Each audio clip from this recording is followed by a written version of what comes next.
जाएगा।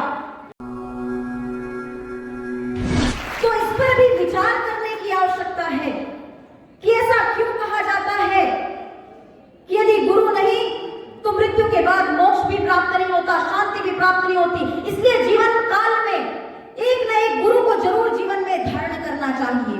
हमारे धर्म ग्रंथों द्वारा हमें यह बताया जाता है, वह इसलिए बताया जाता है क्योंकि गुरु ही वह है जो सभी धर्म ग्रंथों का सार दे करके, जो हमारे जीवन को एक ऐसी दिशा धारा पर, सत्कर्मों के मार्ग पर बार बार बढ़ा सकते हैं कि जिससे व्यक्ति कभी भटक नहीं सकता।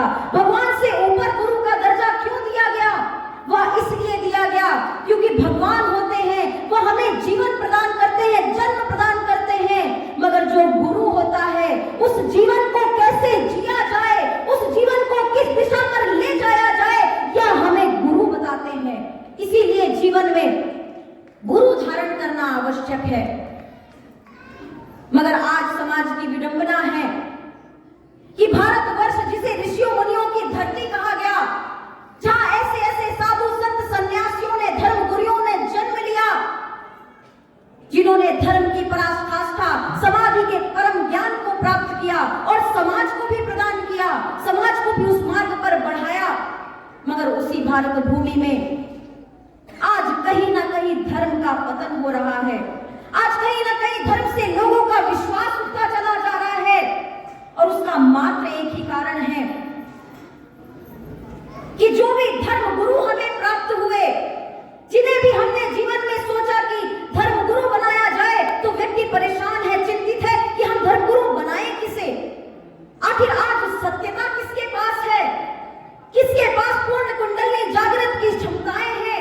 किसने अपने परम इष्ट आराध्य के दर्शन प्राप्त किए हैं? आज भगवाधारी तो जगह जगह पर मिल जाएंगे, आज तमाम धर्म गुरु प्राप्त हो जाएंगे, मगर वास्तविकता में सत्य किसके पास है, यह खोजने में व्यक्ति की जीवन निकल जाता है। और इसीलिए परम पूज्य योगीराज श्री शक्तिपुत्र जी महाराज ने कहा है कि धर्म का एक ऐसा आयोजन होना चाहिए जिससे सत्य निकल करके सामने आए कि आखिर आज धर्म की शक्ति है किसके पास। केवल कह देने मात्र से कि हमने अपने इष्ट के दर्शन प्राप्त किए हैं, सत्य साबित नहीं हो जा सकता। आज विज्ञान है, आज प्रबुद्ध समाज है, तरह तरह की मशीनें हैं जिससे सत्य कौन बोल रहा है, कौन नहीं बोल रहा, यह साबित किया जा सकता है। इसीलिए धर्म क्षेत्र से आवाज उठनी चाहिए और आवाजें आज उठ भी रही हैं।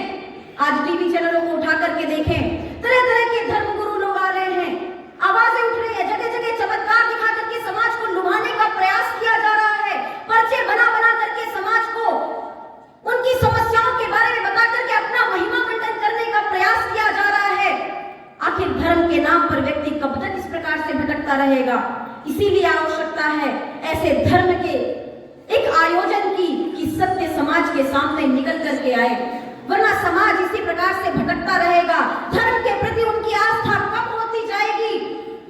अपना इतिहास भूल गए, यदि अपने पूर्वजों पर गर्व नहीं कर सकोगे, यदि अपने पूर्वज भगवान राम, भगवान कृष्ण को नहीं अपना सकोगे, यदि अपने ऋषियों मुनियों के इतिहास को नहीं पढ़ सकोगे, यदि अपने ऋषियों मुनियों की क्षमताओं का आंकलन नहीं कर सकोगे, तो एक बात सदैव ध्यान रखना, जो आदि शक्ति जगत जननी जगदम्बा का ना हुआ, जो अपने धर्म का ना हुआ, वह कभी किसी का नहीं हो सकता, उसके जीवन का कभी उद्धार नहीं हो सकता।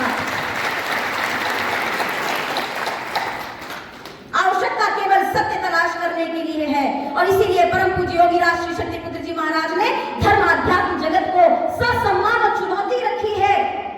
कबीर संत का हम भी सम्मान करते हैं, हम उन सभी भक्तों की आस्थाओं का सम्मान करते हैं, मगर कबीरदास जी ने भी राम नाम का ही जाप किया, उन्होंने भी भगवान राम को ही स्वीकार किया, मगर उनके कुछ चौपाइयों को उन्होंने आवाज उठाई समाज की कुरीतियों को लेकर के, धर्म में फैले अंधविश्वास को लेकर के, धर्म में फैली कुरीतियों को लेकर के कबीर जी ने आवाज उठाई, मगर उनकी ही चौपाइयों को, उनके ही दोहों के अलग अलग अर्थ निकाल करके समाज में स्वयं स्थापित होकर के समाज को एक गलत दिशा में ले जाने का, समाज को धर्म से दूर करने का प्रयास उनके द्वारा किया गया। ऐसे कई धर्म प्रमुख मिल जाएंगे जेल में बंद हैं, अपराधों की सजा काट रहे हैं, मगर फिर भी धर्मगुरु बनकर के महिमा मंडित हो रहे हैं। इनके खिलाफ आवाज कौन उठाएगा? सशक्त है, राजनीतिक संरक्षण प्राप्त है, मगर इसीलिए परम पूज्य योगीराज श्री शक्तिपुत्र जी महाराज ने चुनौती पेश की है कि ऐसे सभी धर्मगुरुओं को मैं ससम्मान चुनौती देता हूं कि एक बार धर्म परीक्षण